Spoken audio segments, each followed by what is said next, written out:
Have you ever been told that the secret to getting respect is just to be a good, nice person? It's a really comforting thought, isn't it? But honestly, it's also a massive lie that we are all taught right from childhood. In this explainer, we are going to completely tear down that myth. We're looking at a set of 500-year-old Machiavellian principles. These are dark psychology tactics that completely flip the script on human behavior. So welcome to a deep dive into the 7 brutal rules for commanding respect. Think back for a second to a time when you were speaking. Maybe you were sharing an idea and someone just talked right over you, almost as if your voice had absolutely zero value. Or remember that time when you sacrificed everything, literally putting your own needs on the back burner to help someone else, only for them to turn around and treat you like a backup option instead of a priority? You know that suffocating feeling in your chest? That tightness in your throat when you just forced a smile to keep the peace? Well, that wasn't just sadness.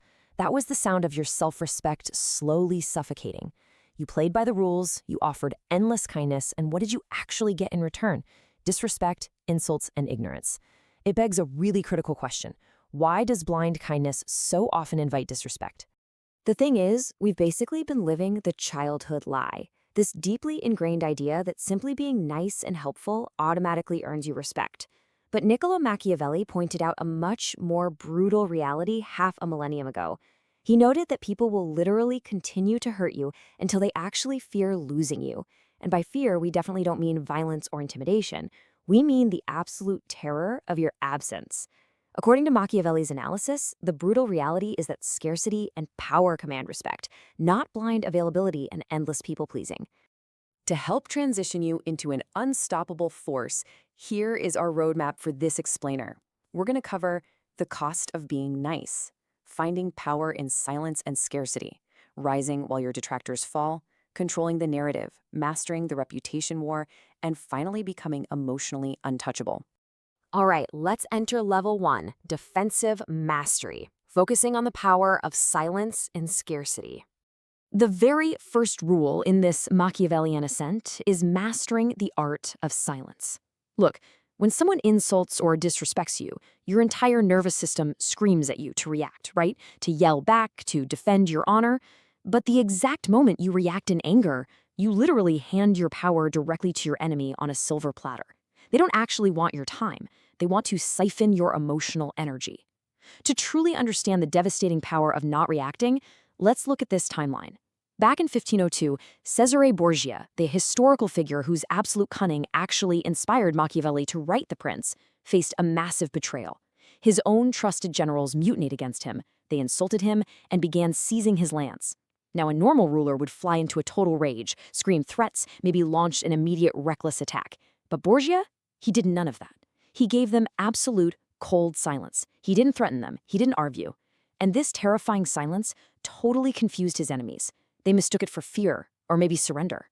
Feeling this false sense of security, they confidently attended a peace meeting in Senegalia. And because they were so lulled into complacency by his non-reaction, they walked straight into a deadly trap where Borgia swiftly and brutally eliminated them. His silence forced them into a fatal miscalculation. Now, what's really interesting about this is how it leads to Rule 2, cut the mouse completely. The fundamental economic law that scarcity creates value applies flawlessly to human psychology. Think about it. If you are always available, if you always forgive their bad behavior, you become cheap in their eyes. But when someone crosses your boundaries and you cut them off completely, no explanation, no arguments, and absolutely no second chances, you weaponize your absence.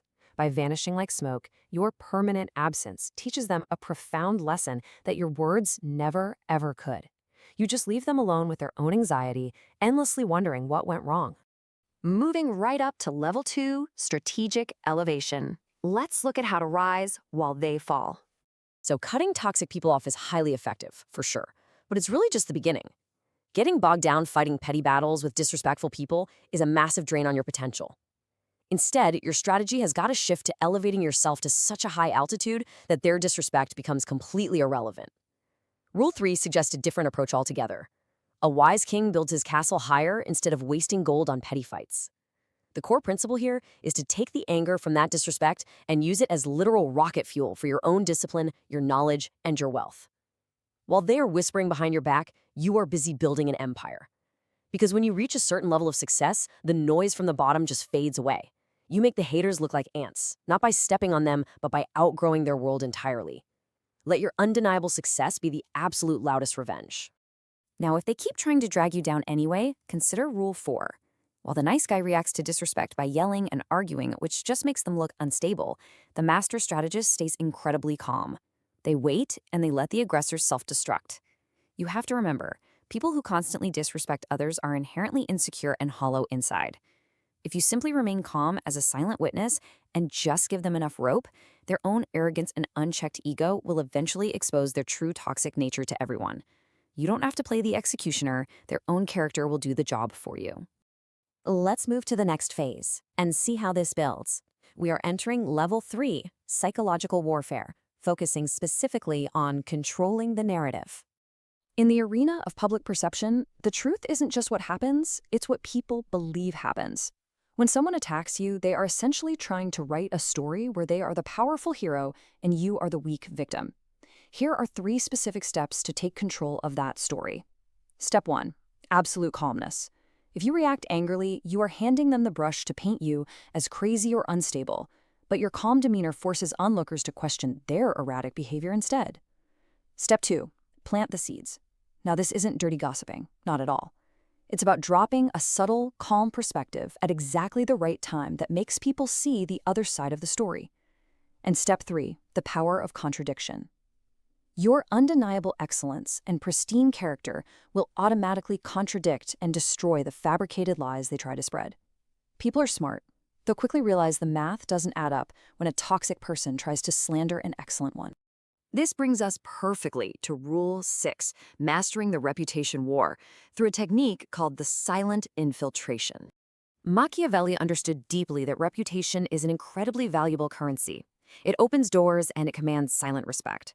So when someone disrespects you, they're actually gambling with their own reputation. Your job is to strategically dismantle their standing without ever getting your own hands dirty in the mud of petty gossip. There are 2 main strategies you can use here. The first is the mirror of contrast. By maintaining absolute pristine class, dignity, and composure, you basically act as a mirror. Standing next to your brilliance, their toxic and crude behavior is highlighted and magnified for everyone to see. Strategy 2 is strategic positioning. You don't attack them directly. Instead, you build strong, reliable relationships with a very network of people that they depend on. By silently infiltrating their support system with your undeniable value, you hollow out their foundation. Soon enough, their own circle starts doubting them. And the best part? You haven't left a single fingerprint behind. It is brilliant, silent warfare. And now, we finally arrive at the summit of our explainer, becoming emotionally untouchable. All the tactics we just discussed, the silence, the elevation, the narrative control, they all lead up to this highest level of Machiavellian power. This is where you achieve total and absolute emotional independence from the opinions of others. Consider this profound principle. He who has conquered his own mind has conquered the whole world. Let's be real for a second. The absolute truth is, the only reason disrespect hurts you is because deep down you still care about their validation. You still value their opinion. True power, what we call self-sovereignty, means you completely sever that emotional cord. When they try to insult you, you feel absolutely nothing. No anger, no sadness, zero urge for revenge. Just a blank, neutral realization that they simply do not matter. By stripping away their ability to trigger you, you permanently win the game. As we wrap this up, I want to leave you with a really provocative thought. The concept of being untouchable. I challenge you, right here and now, to declare this as your new identity. If you've truly absorbed the lessons in this explainer today, you simply cannot go back to the reactive, people-pleasing person you were 10 minutes ago. You have to stop seeking validation from people who haven't earned your respect. In this world, true respect is never politely asked for. It is commanded. It is commanded through your power, your scarcity, and your absolute emotional independence. So the ultimate question is, will you step out into the world today and